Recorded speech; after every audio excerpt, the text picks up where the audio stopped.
All right, so this week we have two lectures covering the information out of Chapter 3, and we will not cover everything 100% completely. You still do need to do some reading to fill in some of the gaps here. So one of the things that the textbook doesn't talk about, though, is the fact that photography is what we like to refer to as visual storytelling. And remember back to the intro class, the scientific method.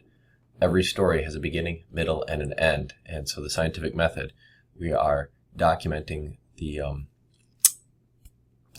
facts here at our scene. Remember, facts first, assumptions later.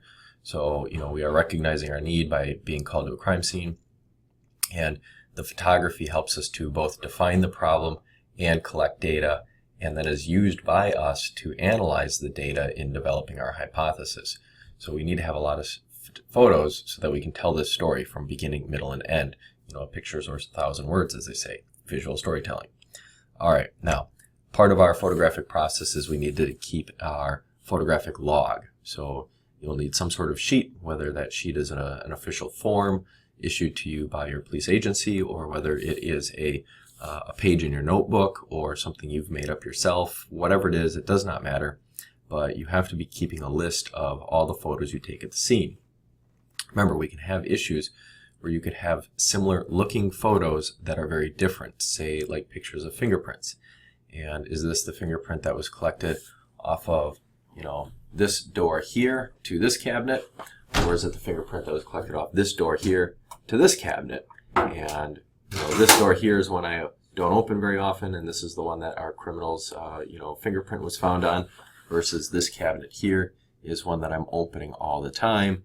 And so the fingerprint here is mine, and we want to have a picture of that fingerprint in court. And of course, we send the wrong fingerprint to the photo processing people to blow up really big. So if I have my photo log, I'm able to say fingerprint found from bookcase cabinet door versus fingerprint found on coat closet cabinet door. Make sense, folks? I hope so. Moving on. The photos that we'll need then is we need to take images of our photo placards. We need to establish our location and overall photos. We need our mid-range photos, we need our close-ups, and then we need our close-ups with scale. The photo placards, we should have seen these before. Oh, looks like I need to move where my little head is. There we go. The photo placards, these are images that we take of some sort of little form. Usually agencies have these forms. If not, use a page in your notebook. But the form here shows, the date, time, who you're working for, where you're at, that kind of information. Now, a good rule of thumb is if you're going to change locations, do a new placard. So if you're working on a case and you're at the crime scene and a suspect is identified early on in the investigation, and you finish at the crime scene and you go straight over to the suspect's home, take another photo placard showing that you are at a different location. Then, when you go back to the PD, sometimes we do what we call post-processing. So if you've collected some guns or knives or items that have trace evidence on them, but you don't want to be able to show at the crime scene, it's hard to show the serial numbers, it's hard to show some of that trace evidence, fine. We go back to the PD, and in a controlled environment, we take another set of photos of the close-up images of the gun, serial numbers, of the clothing with the trace evidence on it, whatever the case may be. So there are times we take additional close-up detailed photos of our evidence later at the PD. So we'd want a photo placard to show that this is post-processing done at the PD. These aren't the same images of the same items at the crime scene. So we need to do some overall shots to establish our location. So typically, these are some, again, every book is different. So location establishment sometimes is not considered an overall, it's considered another set of photographs. But what you want to get is pictures of the street signs, of the fire numbers, of the front of the structure showing the house numbers, if it's a business, the outside of the business, showing the name of the business, whatever the case may be. Then some people say we transition into the exterior overall pictures. Again, different authors, different ways of viewing it. So if you've seen some different terminology in other books, just keep in mind that certain people, East Coast, West Coast, Midwest, we do have some changes up in terminology. But overall establishing or overall outside, very similar ideas. But we establish our location, Then we get into what we think of as the crime scene processing, where we do our outside overalls, where we do a 360 of the structure, taking pictures of the structure, of all the exposures. This is one diagram showing it where you're at the perimeter of your crime scene looking in at the structure.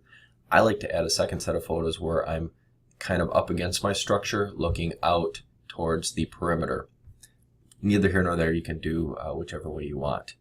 As we move inside of our crime scene, then we would have overalls from within. The four corners is kind of our standard mantra.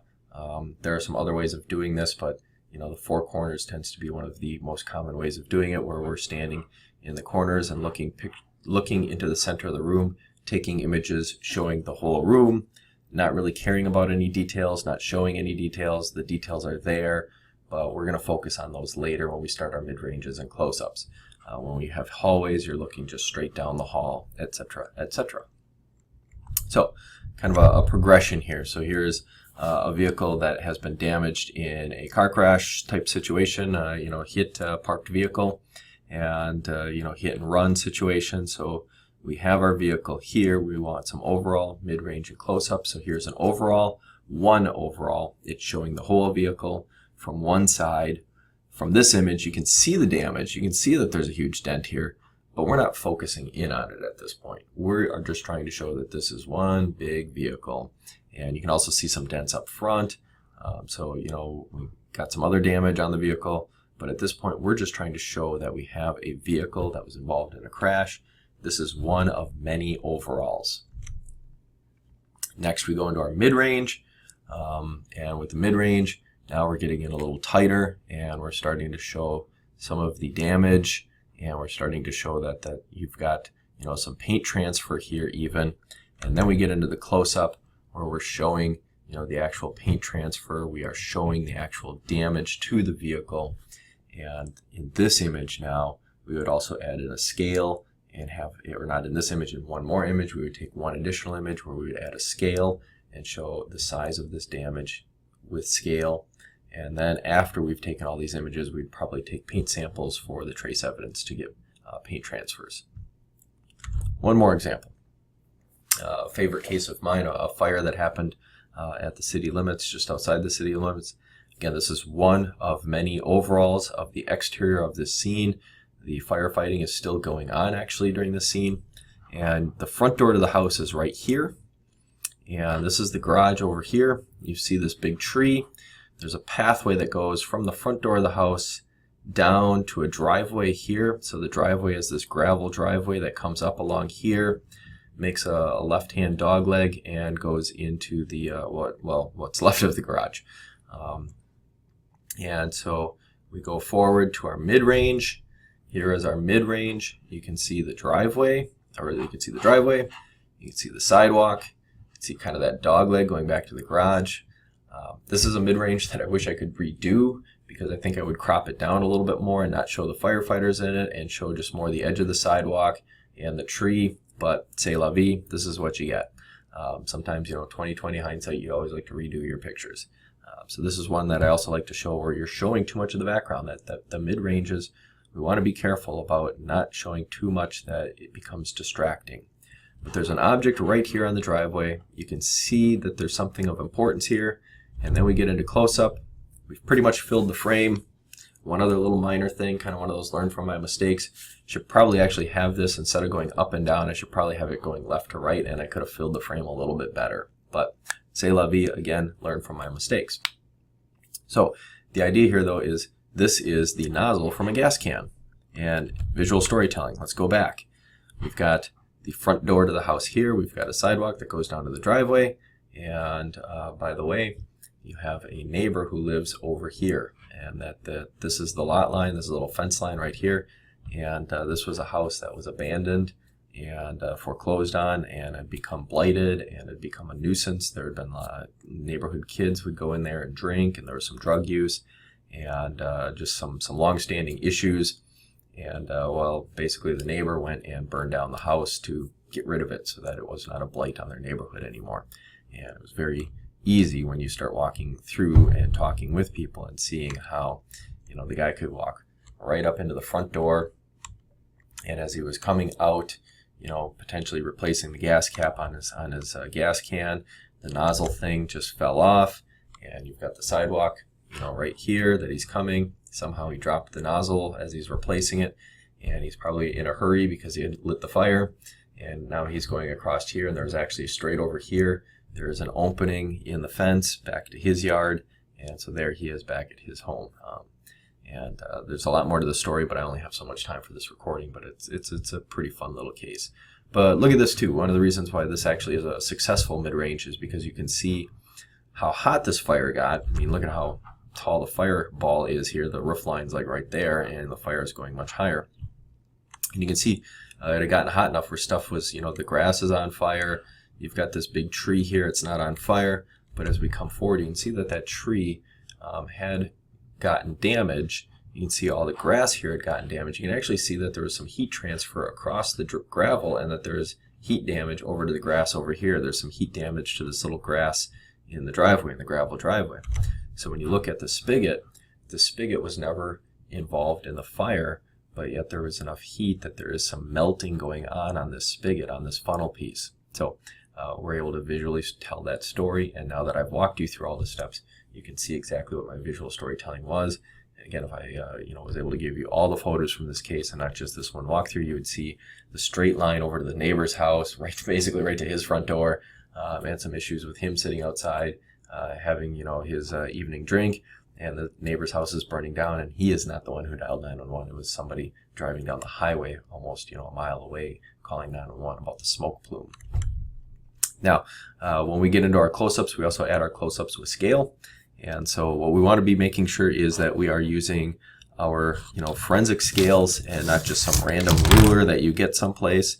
So this is a great example. I've got this scale here from the American Board of Criminalistics, and this is about the same kind of ruler that you get at the bank when you open a free checking account and they give you a free ruler, or when you go and go to the dollar store and buy a dollar ruler for the kids, and there's nothing wrong with this ruler except for the fact that how do I know what 1 inch on here is compared to 1 inch on here? This is a certified forensic scale.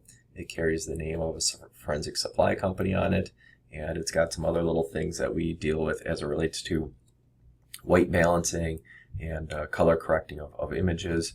And so when you look at the scales you have here, some of our other, ABFO scales, where you end up where you've got the gray scale and the white scale and the different color balances. We even have little bullseyes to show that things are square or whether there are angles. And we've got them in small versions. We've got them in larger versions, like this one here for footwear. You've got, just the 6 inchers here. And I'm going to tell you scales come in all shapes and sizes. We can get tape measures that actually are forensically accurate and roll out for 26 feet. There's a lot of different options out there. But this is the end of part 1.